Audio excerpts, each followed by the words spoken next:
boa tarde, boa noite, gente. Sejam bem-vindos, bem-vindas e bem-vindes. Eu sou Eric Nascimento, ator, estudante e um dos produtores do Fogo nas Cortinas, e esse é o nosso último episódio da primeira temporada do Fogo nas Cortinas.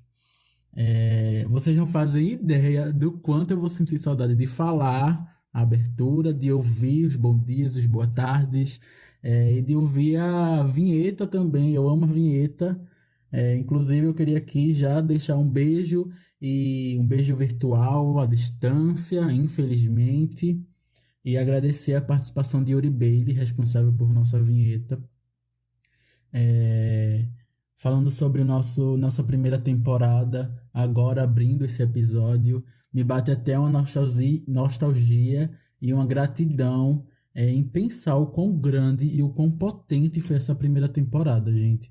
Porque pensar todos os artistas, todas as artistas que passaram por aqui e que fizeram contribuições incríveis é muito potente, principalmente no momento que a gente está passando de desmonte à cultura e de ataque e de individualidades, visto, né, o contexto que a gente está vivendo. É muito importante a gente poder se unir e poder discutir causas que são de extrema importância para a gente e para a cultura e para a arte. Então eu queria agradecer a todos e todas as artistas que passaram por esse podcast na primeira temporada. Ananá Sodré, Yara, Joanin, Célia Regina, Sofia Williams, Barbarize, André Lourenço, todo mundo.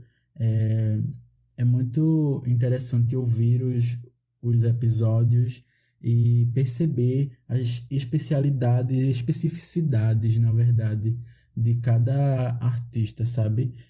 O quão interessante a gente ver um ponto de vista de uma mulher artista que fala sobre o teatro de animação, uma mulher que fala sobre o seu foco na performance, e aí teatro negro, teatro de base comunitária, enfim, é muito potencializador e encorajador a gente ouvir essas várias perspectivas e entendendo, né, pelo que a gente está passando. Queria agradecer mais uma vez a todas essas pessoas que fizeram essas contribuições, fazer um pedido para que a gente não abaixe nossas cabeças, não abaixe nossas ferramentas de arte, nossas vontades e, mais ainda, não apague os nossos fogos. Esse é o último episódio, mas isso não quer dizer que o Fogo nas Cortinas acabou, muito pelo contrário, porque nesse episódio a gente vai falar sobre muita coisa ainda, a gente vai falar sobre análises, a gente vai falar sobre desejos, frustrações. Então não abandona a gente, fica aqui ouvindo e pega teu isqueiro e teu fósforo e continua ateando fogo com a gente cada vez mais, sem deixar essa poeira baixar. Então, galera, começar dizendo que a gente ficou muito feliz mesmo com o resultado dessa primeira temporada, muito feliz com o alcance dessa primeira temporada. A gente está realmente, todo mundo aqui da equipe está muito grato, muito entusiasmado de poder estar finalizando essa primeira temporada e iniciando mais tantos outros ciclos que vão vir. E a gente ficou muito feliz com a interação que vocês tiveram com a gente, com o cuidado de chegar para a gente pelo Instagram ou até pessoas mais próximas de nós, da equipe, tiveram esse cuidado de chegar para a gente e falar o que gostaram, o que podia melhorar, que tópico que achou interessante e até sugestões, né, que a gente acatou para poder continuar planejando próximas temporadas, né? Depois a gente até fala um pouquinho, mais ou menos, do nosso planejamento para uma próxima temporada. E a gente ficou surpreso porque tiveram pessoas que não são do meio do teatro ou das artes de uma forma geral e que vieram falar com a gente para dar um feedback, né, do que acharam.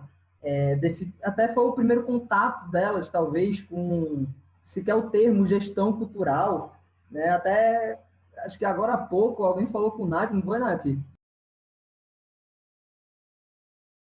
Exatamente, assim, é muito bonito, né? Porque a pessoa tem um contato com o teatro e com a produção, justamente vindo assim de um podcast, já que a gente fala tanto no teatro sobre a presença, é algo muito legal, porque você parar e escutar um podcast de algo que você não está acostumado, 30 minutos, 40 minutos, caraca, velho.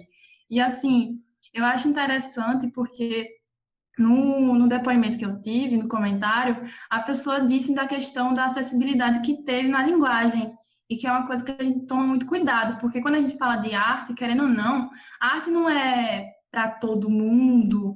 Eu acho interessante que a arte, assim, a gente pensa que está livre para todo mundo. Todo mundo vai entender o que a gente está falando, mas nem sempre. E quando eu escutei isso, eu fiquei, caraca, a pessoa de matemática para escutar sobre produção, sobre gestão de um grupo de teatro, sobre artistas, é muito lindo mesmo, né, amigo? Demais, demais. Teve essa pessoa que tu conhece de matemática, teve uma outra que tu conhece que tu disse que é de engenharia, tem um pessoal que eu conheço que são de outros cursos também, nada a ver, assim, nada a ver entre aspas, né?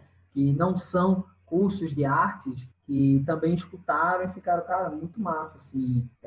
Não sabia que existia essa vertente da arte, a gestão cultural, né? A galera acha que é, assim, para a gente é muito nítido essa distinção de, ok, a cena no teatro, a cena, a encenação é a pontinha do iceberg, né? Até a gente escrever um projeto, colocar um projeto, o projeto passou e fazer a pré-produção, produção, ainda tem a pós-produção e tudo mais.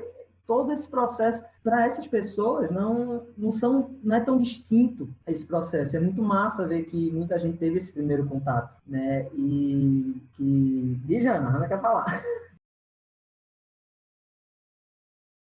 Ai, eu quero mesmo, minha gente, porque eu me meto logo no debate mesmo. E eu acho muito legal que a gente realmente tenha recebido esse feedback de outras áreas, porque é lembrar que a gestão cultural ela é da sociedade, ela não precisa ser um conhecimento só de nós que nos dizemos artistas, né? Mas que, de fato, qualquer pessoa que queira saber sobre esse conteúdo merece, deve, tem o direito de saber sobre esse conteúdo, assim, porque faz parte da sociedade dela, porque toda sociedade tem cultura, então se toda sociedade tem cultura, tem formas de se gerir, independente, né? Então, eu acho muito legal também, gratidão aí pelo feedback. Foi muito, muito massa. E legal também a gente que já está, entre aspas, acostumados a fazer isso, a gente também vê por outras óticas, né? Por exemplo, André, ele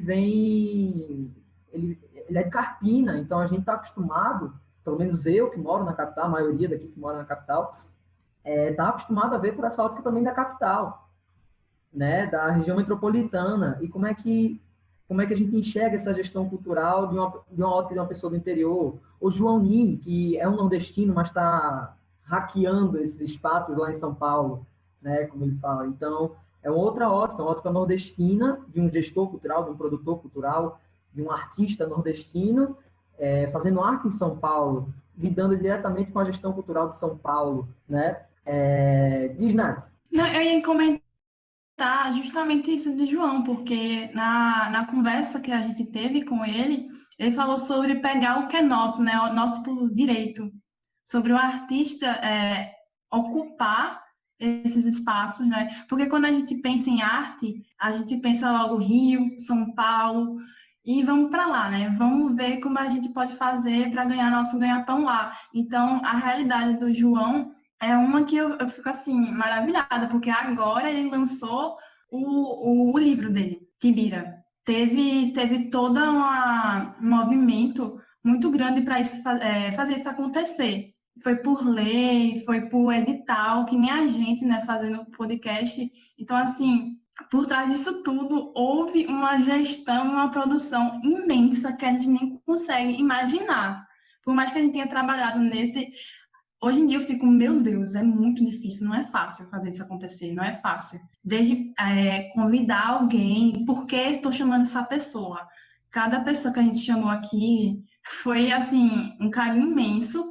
Teve gente que eu não conhecia, a Yara, por exemplo, eu não conhecia. Sofia, eu me esbarrei com ela na Federal uma vez, mas nunca tinha conversado sobre o nosso trabalho, sobre uma coisa que é comum entre as duas. Então foi muito lindo para mim, essa entrega, esse debate que teve, sabe?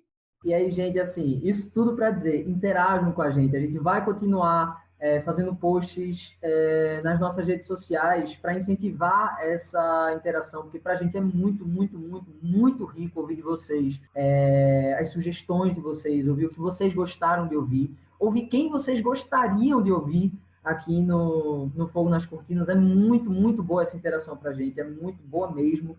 A gente já catou várias, está tudo anotadinho. Mas aí, para falar um pouquinho sobre a próxima temporada, que está por vir, e aí eu vou pedir para a Kenny falar um pouquinho daqui, como vai ser essa próxima etapa do Fogo. Diz aí, Kenny.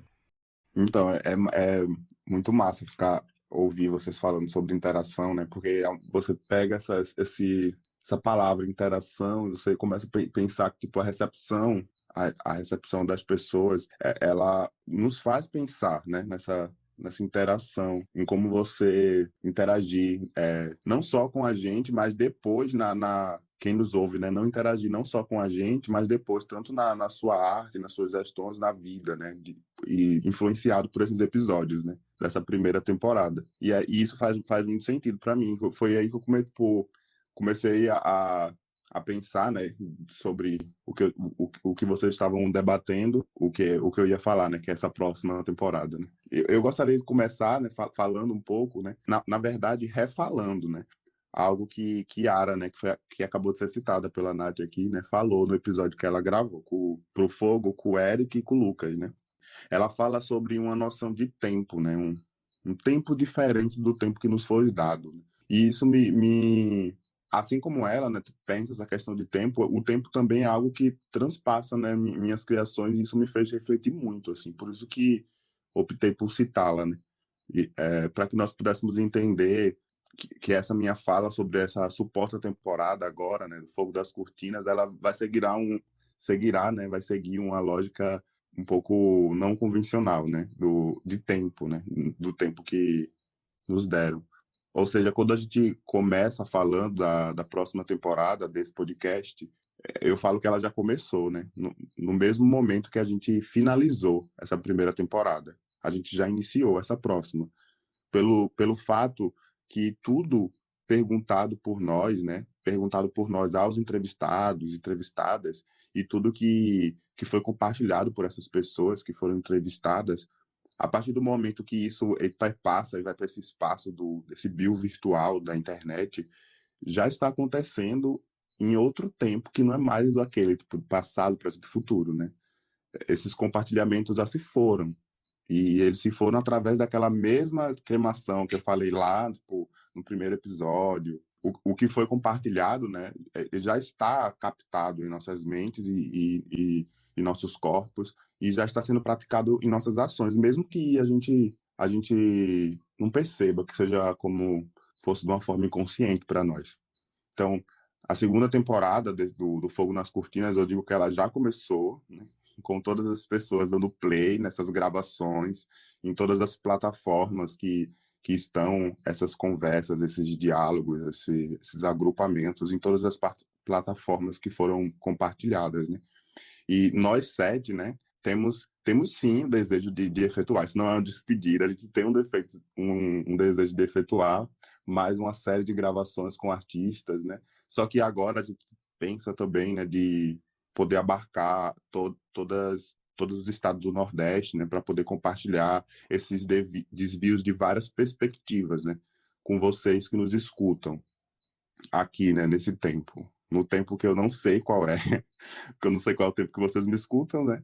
Mas agora, nesse tempo, no próximo, no passado, inclusive eu queria dar um salve pro passado, porque os acontecimentos do passado que vão servir para serem referências, né, e serão citados pelas próximas pessoas convidadas para serem entrevistadas, e vai servir como conteúdo, né, para esses próximos episódios, né, dessa segunda temporada. Então, eu desejo a nós, né, mais fogo para a gente poder continuar isso e continuar essa viagem nesse espaço ainda tão desconhecido que é o mundo. E desejo a vocês, né, essas pessoas que nos escutam, né, para nos acompanhar nessa tentativa, né, eufórica, né, que é juntar essas informações e vivências, palpites sobre a realidade enfrentada nas gestões e nas vidas desses artistas e dessas artistas, né? Então, a gente vai ouvir agora um pouco sobre a avaliação desse podcast, porque faz muito a gente também poder saber como agir, né? Nesse tempo. Então, a gente vai ouvir aí tanto Hannah e Lucas agora, que vai poder compartilhar isso com a gente. Ok, e o que eu lembrei muito, assim, antes da gente começar, minha gente, nesse processo mais avaliativo do podcast, de como a gente já também começa, quando você traz o tempo, talvez o como ele sempre esteve com a gente e na medida do nosso processo, até chegar nesse texto, né, nessa reflexão sua, por exemplo, a gente começar o podcast com bom dia, boa tarde, boa noite. Que tempo é que você está me ouvindo? Não sei, né? Que tempo que a gente está se comunicando.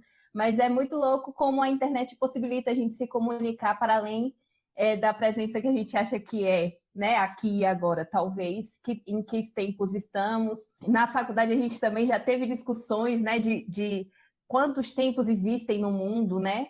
E se você pensar que hoje em dia quase uma parte boa do mundo está vacinada e aqui no Brasil vivemos essa calamidade, né? Então, quantos tempos existem no mundo, quantos tempos existem na cultura, quantos tempos existem, enfim.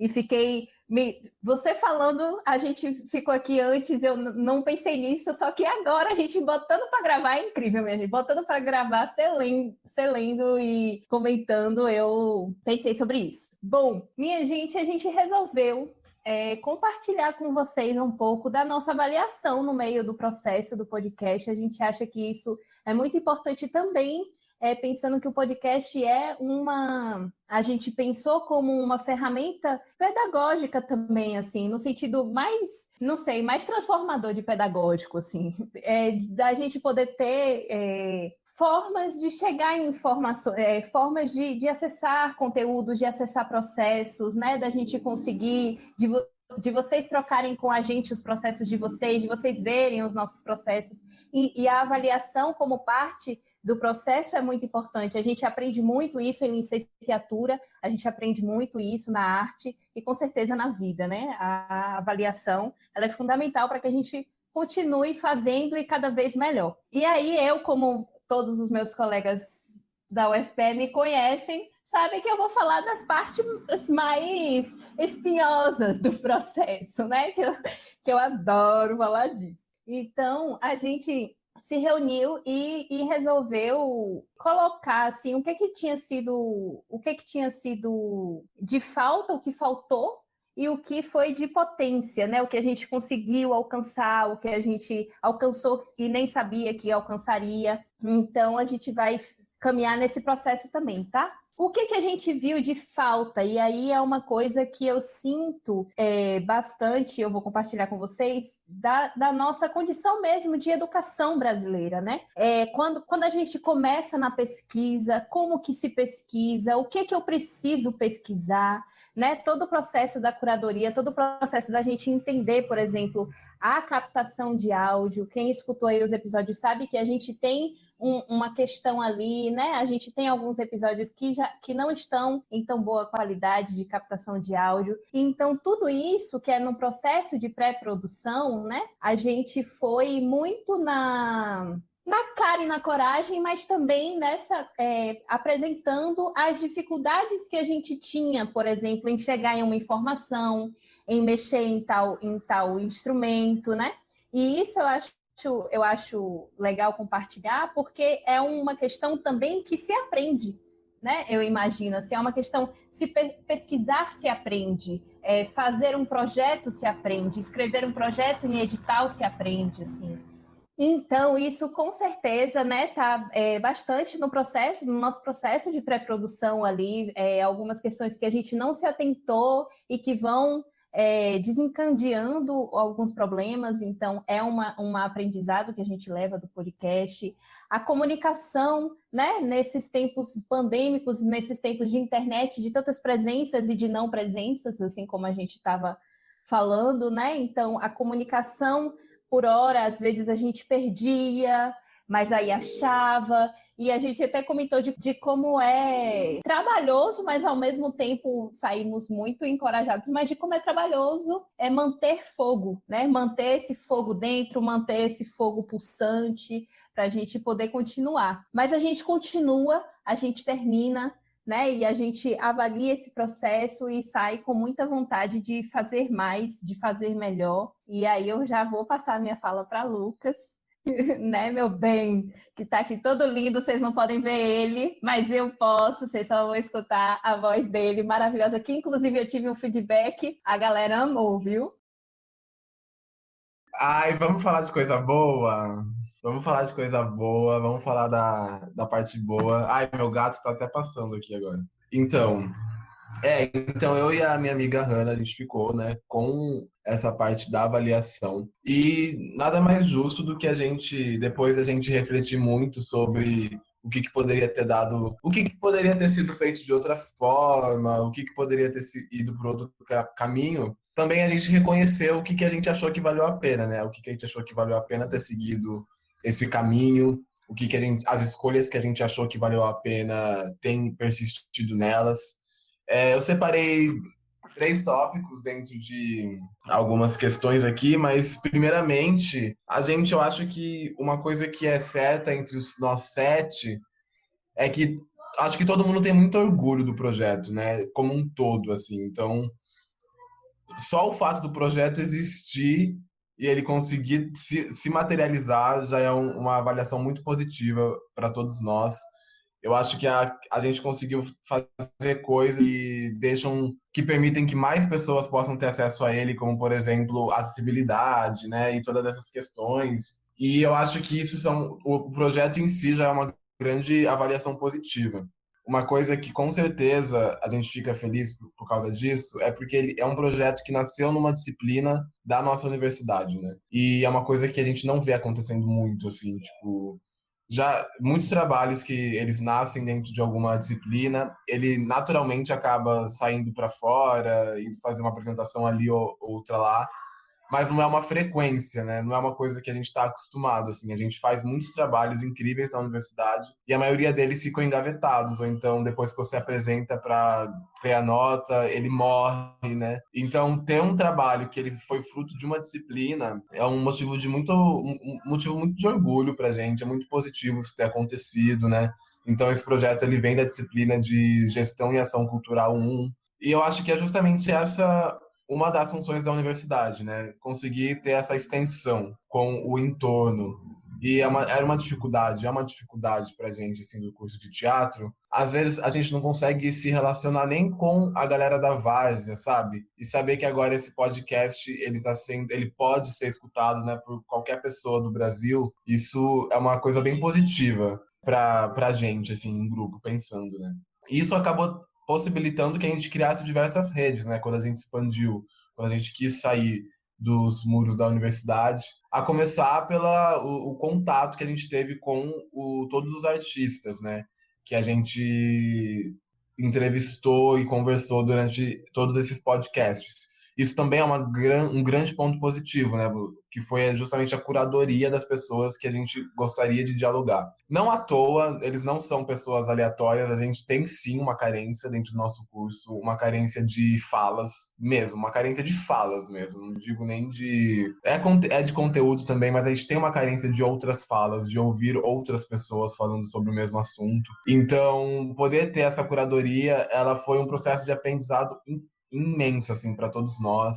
Poder ter contato com artistas que a gente não teria contato se a gente estivesse seguindo a grade curricular convencional da nossa universidade. Então, a relação que a gente teve com esses artistas, ela gerou muito, muito aprendizado, né? Então, a gente tem desde a Naná, que é uma grande representante do teatro pernambucano, e todos os saberes que ela pôde compartilhar com a gente. A Célia foi uma grande surpresa, porque ela é uma atriz que ela é de uma geração bem distante da nossa, de todo mundo do grupo. Então, poder ter essa troca era justamente o que a gente estava precisando, eu acho, em algum lugar, sabe? No mais, a gente basicamente escolheu pessoas que a gente queria ouvir e a gente pensou como que a gente poderia transformar aí esse aprendizado que a gente está recebendo para o mundo, né? Como que a gente poderia botar ele para jogo, botar ele para as pessoas. Então, é um trabalho que todo mundo saiu ganhando, de certa forma, sabe? A gente aprendendo muito e podendo compartilhar esses aprendizados, isso não tem preço de fato, sabe? E a forma como tudo isso acabou acontecendo, né? Saindo para o mundo, foi através do edital Aldir Blanc, né? E querendo ou não, eu vou colocar isso como um ponto positivo, o Aldir Blanc, porque apesar de tudo, apesar dos apesares, eu acho que foi assim, uma das primeiras vezes, ou a primeira vez de muitos de nós que a gente pôde ter contato com um edital público e que ele tivesse tanta grana, assim, sabe? Que fosse tanta, a gente não tá rico, não é muita grana, mas tanta grana para poder fazer um projeto, sabe? Então, a gente aprendeu coisas que a gente nem imaginava. Por exemplo, eu não fazia ideia que existia um imposto chamado ISS, sabe? Que você tem que pagar obrigatoriamente para qualquer serviço de pessoa física. Então, assim, saber dessas coisas, de alguma forma, foi muito importante, porque, querendo ou não, o Aldir Blanc, ele é um edital emergencial mesmo. Talvez por ser emergencial, ele acabou tendo um papel muito didático, muito pedagógico, né?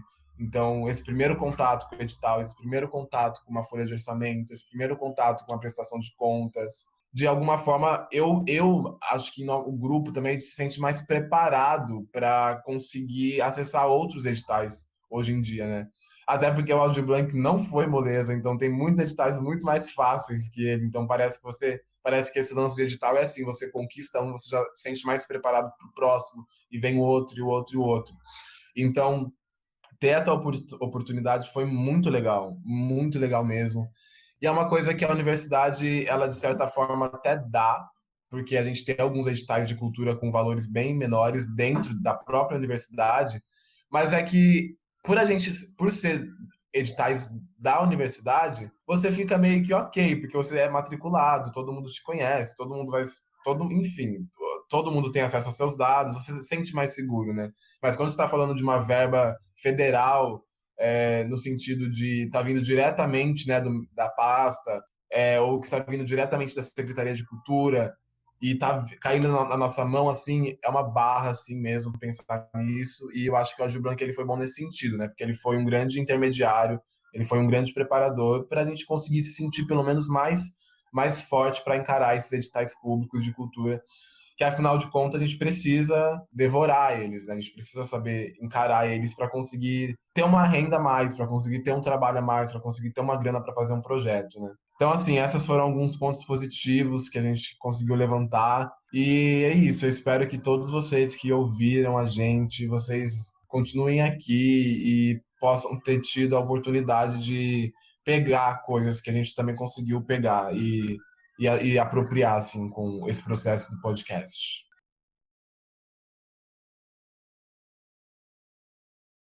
E ainda tem eu, minha gente. Eu venho aqui com o coração apertado, mas cheio de satisfação e orgulho para encerrar o nosso grande finale, né? Nosso episódio de fechamento da primeira temporada desse projeto tão foda, que nos ensinou tanto. Foi uma honra fazer parte desse projeto ao lado dos meus colegas e de artistas tão potentes. Eu deixo aqui, em nome da equipe, nosso muito obrigada a cada artista convidado, a cada membro da equipe técnica e a cada ouvinte. Essa chama da resistência vai continuar acesa em cada um que contribuiu para a realização e para a história da nossa primeira temporada. E esse é o último episódio da primeira temporada do Fogo nas Cortinas, o podcast mais quente de toda a região metropolitana do Recife. Vou ficar com saudade de falar isso, viu? Mas não fica triste não, gente. Para matar a saudade nesse período de pausa, acompanhe as redes sociais dos integrantes da nossa equipe e também dos nossos convidados. Tá tudo lá no Instagram do @Fogo nas Cortinas. É muita gente foda, produzindo cada coisa massa e diferente, então não deixe de acompanhar não. E aproveita para compartilhar nosso podcast nas suas redes sociais. E é isso, minha gente. Muito obrigada por acompanhar até aqui. E como o Kenio falou, mais fogo para nós. E até a próxima. Fogo nas cortinas! Fogo!